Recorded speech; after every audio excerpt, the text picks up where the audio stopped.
Let's assume that we have an OpenMRS instance in a hospital and we need to visualize COVID-19 patient data in DHIS2. Okay, now I have set up a new dataset using DHIS2 to gather COVID-19 patient data. Here I have patient counts based on gender and age. I did 3 age groups here. There are some silly age, pardon me, just for the demo purpose. Also, I have created a new OpenMRS period indicator report to get the data that I need. So, the dataset is to gather monthly data. If I need to visualize this data, I have to run the report at the end of each month and copy those values one by one and paste them into DHIS2.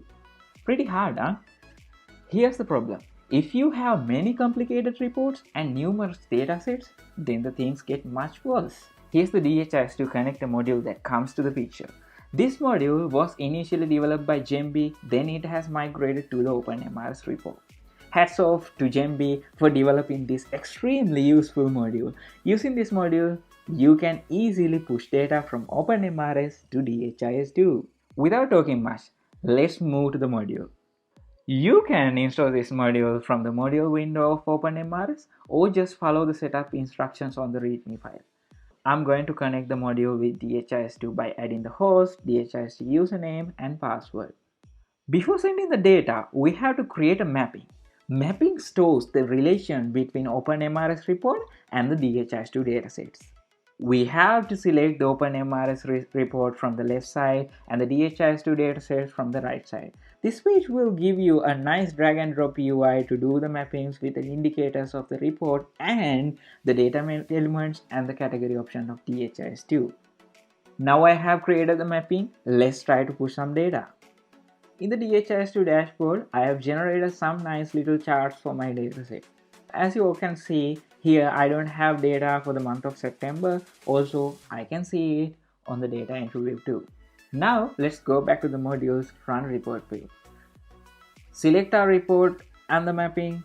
Select the relevant OpenMRS location and the DHIS2 org unit. Select the month, in this case September. Also, note this deep figure changed according to the period type of the dataset. We are ready to go. Let's click on the send button and wait for the response. Amazing! Seems we have done it correctly. Let's go to DHIS2 and verify it. Now let's check back the month of September. Here we go. We have successfully pushed the data to DHIS2. Let's see what happened to our charts. Before that, we need to do one thing. It's updating the analytics table.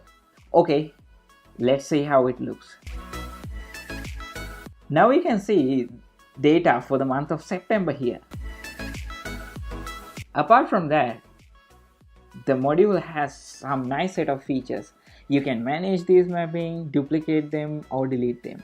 Also, you can export and re-import the mapping, share them between instances, back up the DHIS2 API, so on.